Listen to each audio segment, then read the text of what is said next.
anak-anak, jadi sekarang kita akan belajar matematika kembali ya. Miss akan melanjutkan materi berikutnya setelah kalian sudah belajar, yaitu tentang limit kanan dan limit kiri. Jadi hari ini yang akan kalian pelajari itu adalah sifat-sifat limit fungsi aljabar. Oke, silakan disimak. Oke, untuk sifat-sifatnya, jadi silakan kalian perhatikan. Jadi apabila K suatu konstanta, F dan G itu merupakan fungsi dengan limit X itu mendekati A, di mana A-nya itu adalah elemen bilangan real ya. Jadi akan berlaku sifat-sifat seperti ini. Jadi ada sifat A sampai I. Nah, kalian bisa baca sendiri.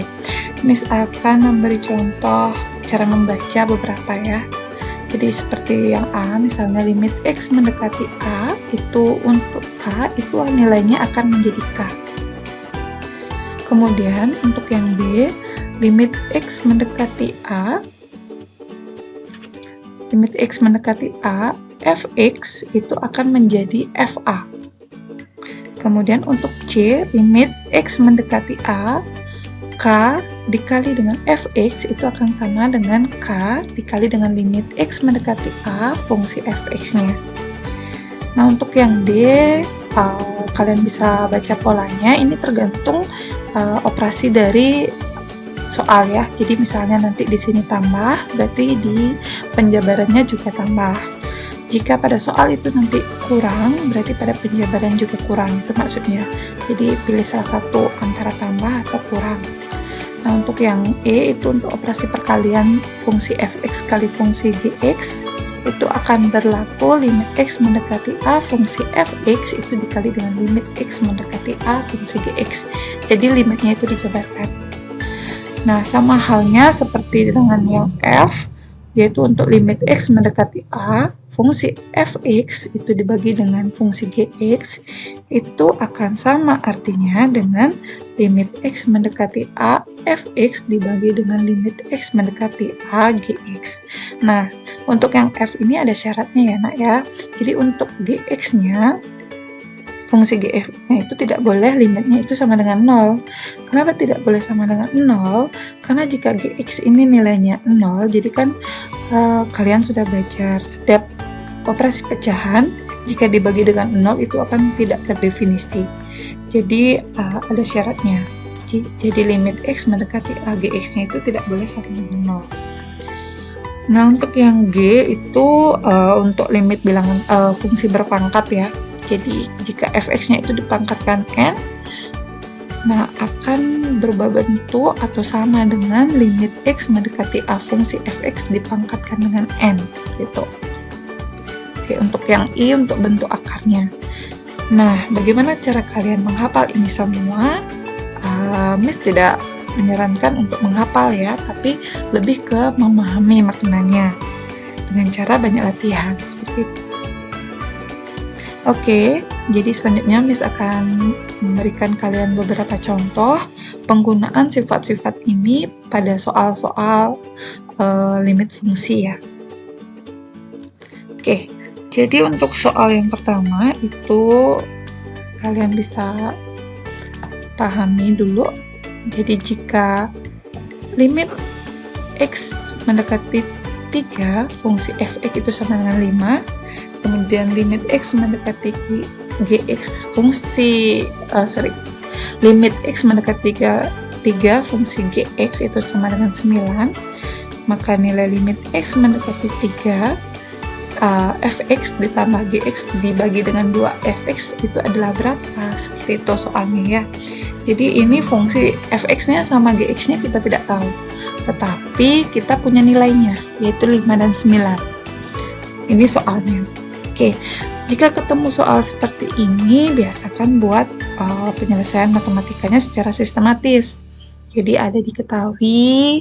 Jadi di sini yang diketahui yaitu limit X mendekati 3 fungsi Fx-nya itu sama dengan 5.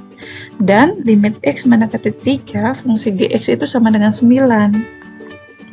Kemudian yang ditanya apa? Limit X mendekati 3. Sorry, ini kurang ya nak ya. Jadi limit X mendekati 3 Fx plus Gx dibagi 2 Fx gitu maksudnya ya. itu sama dengan berapa. Tuh. Oke, mari kita cari penyelesaiannya. Oke, jadi ini kita bisa selesaikan dengan menggunakan sifat tadi yang sudah Miss jelaskan tadi. Jadi ini kita jabarkan. Jabarkan bagaimana caranya? Kita lihat. Ini kan bentuknya pecahan. Nah, di sifat tadi ada yang sifatnya merupakan pecahan. Dijabarkan seperti ini. Jadi penjabarannya, nah, limitnya dipecah. Yang awalnya limitnya di sini, kemudian ini akan berlaku limit x mendekati 3 fx plus gx dan limit x mendekati 3 2fx. Nah, itu bisa kalian perhatikan sifat yang f. Nah, kemudian setelah kalian pecah seperti ini, masih ada nih operasinya yang untuk pembilangnya itu tambah. Nah, untuk yang di penyebutnya, ini kan 2fx ini artinya 2 kali fx. Jadi, ini sebagai k-nya, ini sebagai fx-nya gitu. Jadi, ada lagi sifat yang berlaku untuk penjabaran ini. Kita jabarkan lagi. Nah, jadi Miss jabarkan sesuai dengan sifatnya itu limit x mendekati 3 fx plus limit x mendekati 3 gx. Oke, ini ya. Ini merupakan sifat yang D. Untuk penjumlahan, tadi kan Miss sudah katakan ada penjumlahan, ada pengurangan. Jika dia jumlah awalnya, berarti di sini juga jumlah. Kalau misalnya di sini kurang, berarti mengikuti ya, menjadi kurang. Kemudian untuk penyebutnya, ini limit x mendekati 3, 2 dikali fx, itu sama dengan 2 dikali dengan limit x mendekati 3 fx. Jadi angka 2-nya itu pindah ke depan, seperti itu. Jadi tidak merubah nilainya, tapi kita merubah bentuknya. Oke, sampai di sini. Oke, ini sifat yang C ya. Jadi yang untuk penyebutnya itu menggunakan sifat yang C. Nah, sampai di sini sudah kelihatan nih, ada limit fx, limit gx, ini limit fx, seperti yang diketahui pada soal, kan gitu ya. Jadi, itu kalian sudah bisa substitusi nilai yang diketahui ke persamaan ini. Jadi, kita dapat, jadi hasilnya 5 tambah 9 dibagi 2 dikali 5. Gimana dapat itu? Jadi kan, limit x mendekati 3 fx tadi adalah 5. Kita substitusi nilainya, ini 5. Selanjutnya, limit x mendekati 3 gx tadi kita diketahui, itu hasilnya 9. Maka, di sini hasilnya 9. Kita substitusi. Kemudian 2 itu dari soal. Kemudian, limit x mendekati 3, fungsi fx itu 5. 2 kali 5. Oke, sehingga diperoleh hasil 14 dibagi 10. Kalau kita ubah itu ke dalam bentuk desimal jadinya 1,4. Kalau kalian mau sederhanakan dalam bentuk pecahan juga boleh, berarti hasilnya 7/5.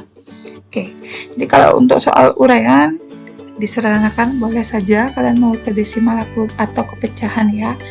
Tetapi jika nanti soalnya dalam bentuk pilihan ganda, kalian bisa sesuaikan dengan pilihan yang ada, seperti itu. Oke, selanjutnya ya, Miss berikan contoh kalian beberapa soal yang menggunakan sifat-sifat limit dimana tidak diketahui seperti tadi, tapi nilai fungsinya kalian bisa tentukan. Jadi misalnya untuk sifat yang tadi yang A ya, yang B, limit x mendekati A, fx itu sama dengan fa. Maksudnya apa sih gitu ya? Misalnya kalian bingung. Oke, jadi Miss berikan contoh limit x mendekati 1, x plus 5 gitu.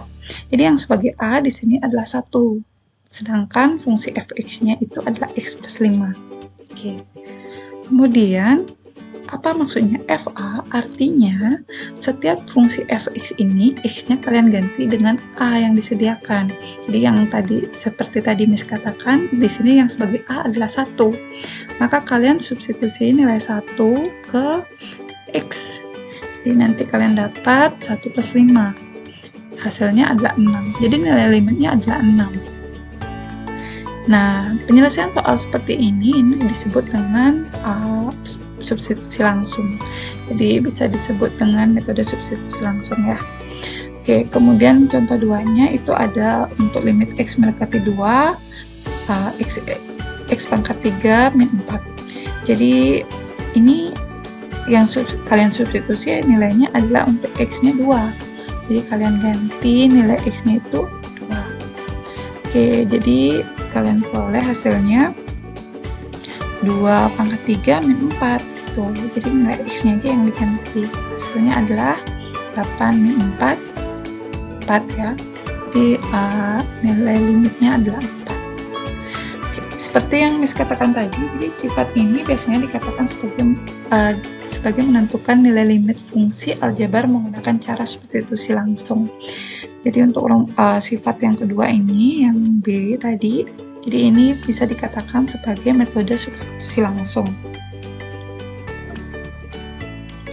Oke, untuk yang sifat berikutnya, yaitu limit X mendekati A, K kali Fx, itu sama dengan K dikali limit X mendekati A fungsi Fx.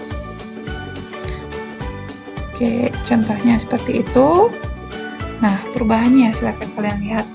Jadi ini dari awalnya fungsi fx-nya itu kan 2 dikali x plus 1. Kemudian yang sebagai a-nya itu adalah 2, yang sebagai k adalah 2, ya. Jadi 2 yang ini. Jadi 2 ini k-nya, sedangkan 2 yang ini adalah a-nya. Fx-nya adalah x plus 1. Oke, kalau kita menggunakan sifat ini berarti diubah bentuknya. 2 yang ini pindah ke depan, 2 dikali limit X mendekati 2, X plus 1. Yeah. Oke, jadi dia menyederhanakan langkah penyelesaian seperti itu. Tinggal disubstitusi setelah itu. Jadi setelah kalian pindahkan dia ke depan, kalian substitusi nilai limit X mendekati berapa. Di sini X-nya 2, mendekati 2, maka X-nya kalian ganti 2. Kerjakan yang dalam kurung dulu, berarti 2 dikali 3, hasilnya adalah 6. Oke. Kemudian berikutnya, yang perkalian ya. Jadi, seperti contoh yang pertama tadi untuk contoh 1, itu kan penjumlahan. Itu sistemnya sama pada perkalian. Jadi, limitnya dijabarkan. Nah, ini Miss berikan contoh fungsi fx-nya itu dan fungsi gx ya. Fx kali gx-nya seperti itu. Jadi kalian bisa baca sendiri. Nah, ini dijabarkan. Jadi yang sebagai fx-nya itu adalah x kuadrat min 2, yang sebagai gx-nya adalah x plus 1. Sekarang dijabarkan. Tinggal disubstitusi.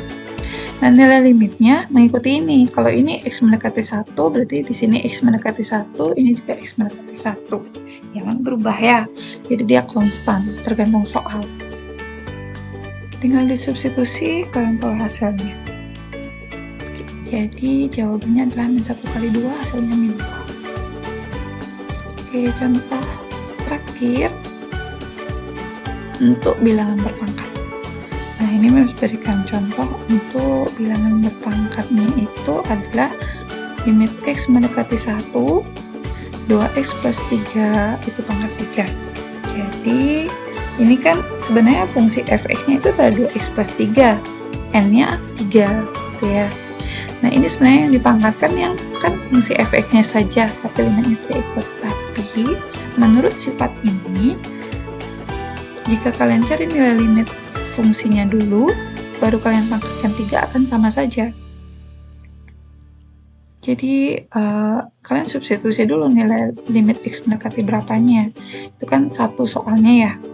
Jadi, 2 dikali 1 ditambah 3. 2 kali 1, 2 ditambah 3, itu dipangkatkan dengan 3. Oke, jadi 5 pangkat 3, itu hasilnya ada 125. Oke.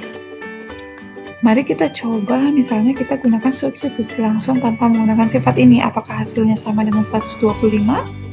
Oke, kita cek ya.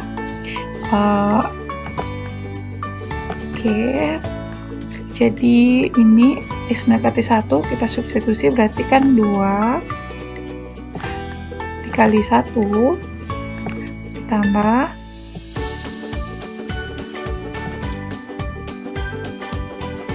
3 ya. Jadi 2 kali 1 tambah 3 dipangkatkan dengan 3. Oke, jadi kan dari langkah ini saja ini sudah sama ya. Jadi nanti hasilnya pasti sama saja dengan 125 gitu. Jadi itu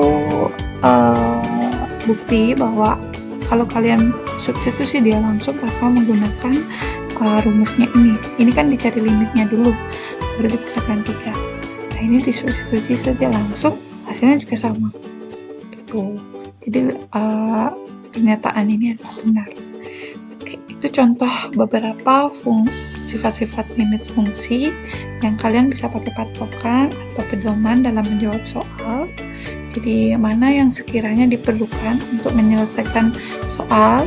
Jadi satu soal itu tidak harus menggunakan banyak sifat. Jadi ada yang satu sifat sudah selesai, ada yang menggunakan 2 sifat dalam satu soal, ada yang 3 sifat. Jadi itu tergantung kebutuhan dari soalnya.